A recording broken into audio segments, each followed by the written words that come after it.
Assalamualaikum warahmatullahi wabarakatuh. Perkenalkan, nama saya Samiran, guru SD Negeri 9 Pagar Alam, Provinsi Sumatera Selatan. Kali ini saya akan berbagi video aksi nyata menyebarkan pemahaman Merdeka Belajar. Topik Merdeka Belajar ada 3. Yang pertama, pemahaman gagasan dan prinsip pendidikan berdasarkan pemikiran KHD. Kedua, pemahaman untuk memfasilitasi murid agar tumbuh sesuai dengan kodratnya. Dan yang ketiga, penerapan pembelajaran yang memerdekakan murid. Pada modul pelatihan Merdeka Belajar ada 5 modul, diantaranya sebagai berikut. Yang pertama, mengenali diri dan memahami diri sebagai pendidik. Kedua, mendidik dan mengajar.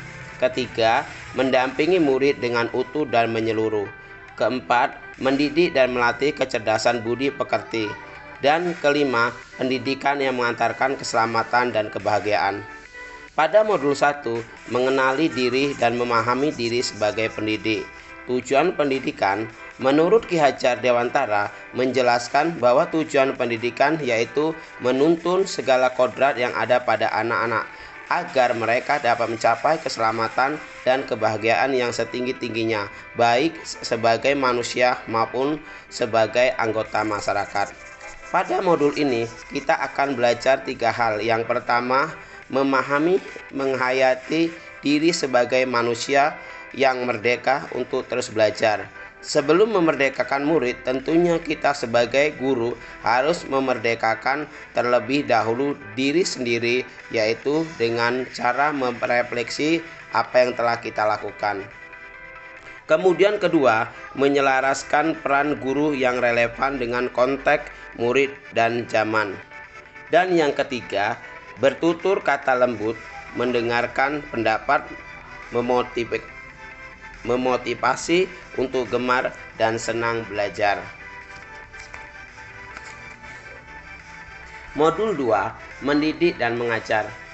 Sekolah atau satuan pendidikan seringkali dipersepsi tempat mengasah kecerdasan kognitif semata. Sementara di kehidupan nyata juga ada kecerdasan dan keterampilan hidup lain yang diperlukan untuk menjalani hidup. Sekolah dan pendidikan merupakan bekal untuk murid kita mengisi masa depan. Pada sistem Among, memberikan contoh tentang baik dan buruk tanpa harus mengambil hak murid agar bisa tumbuh dan berkembang dalam suasana batin yang merdeka sesuai dengan dasarnya. Modul 3, mendampingi murid dengan utuh dan menyeluruh. Sebagai guru harus bisa mendampingi siswa-siswinya dengan utuh dan menyeluruh. Hal ini karena guru berperan sebagai pengganti orang tua saat di sekolah. Kodrat murid ada 3. Yang pertama, kodrat diri, yaitu fisik, minat, bakat, gen. Kedua, kodrat alam, karakter, alam dan lingkungannya, budaya geografis. Dan yang ketiga, kodrat zaman, tuntunan, tantangan perubahan zaman. Selain itu, juga dalam pendampingan murid kita harus menerapkan asas trikon, yaitu kontinu, konvergen, konsentris.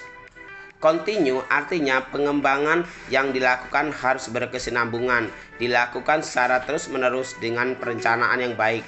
Konvergen artinya pengembangan yang dilakukan dapat mengambil dari berbagai sumber di luar, bahkan dari praktik pendidikan di luar negeri.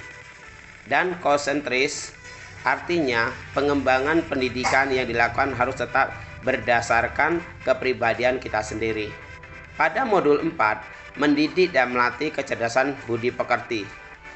Ki Hajar Dewantara mengemukakan pendapat, jangan menyeragamkan hal-hal yang tidak perlu atau tidak bisa diseragamkan. Perbedaan bakat dan keadaan hidup anak di masyarakat yang satu dengan yang lain harus menjadi perhatian dan diakomodasi.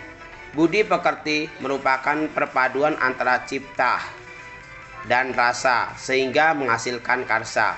Selanjutnya pada modul 5, pendidikan yang mengantarkan keselamatan dan kebahagiaan. Yang pertama, pendidikan hanyalah sebagai tuntunan, bukan zamannya lagi guru mendikte siswa, melainkan guru sebagai fasilitator, di mana guru hanya menuntun. Kedua, setiap murid memiliki kodrat atau potensi berbeda, di mana disesuaikan dengan kodrat alam dan kodrat zaman. Ketiga, pendidikan tidak dapat berkehendak atas kodrat potensi murid. Selanjutnya, yang keempat, menerapkan sistem among dan semboyan Ki Hajar Dewantara, yaitu ing ngarsa sung tulodo, ing madya mangun karsa, dan tutwuri handayani. Dan yang kelima, menerapkan pembelajaran proyek serta digitalisasi pembelajaran. Terdapat trisentra pendidikan. Yang pertama yaitu keluarga, di mana keluarga merupakan pendidikan utama bagi siswa. Pendidikan keluarga menjadi pendidikan dasar anak, terutama nilai-nilai agama, budi pekerti, berperilaku, serta cara pandangan terhadap sesuatu.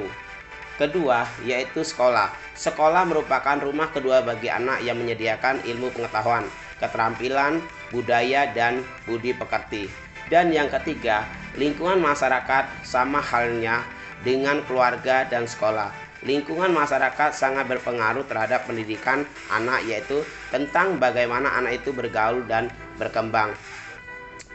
Demikian video penjelasan dari saya. Terima kasih Bapak dan Ibu guru hebat. Salam dan bahagia. Wassalamualaikum warahmatullahi wabarakatuh.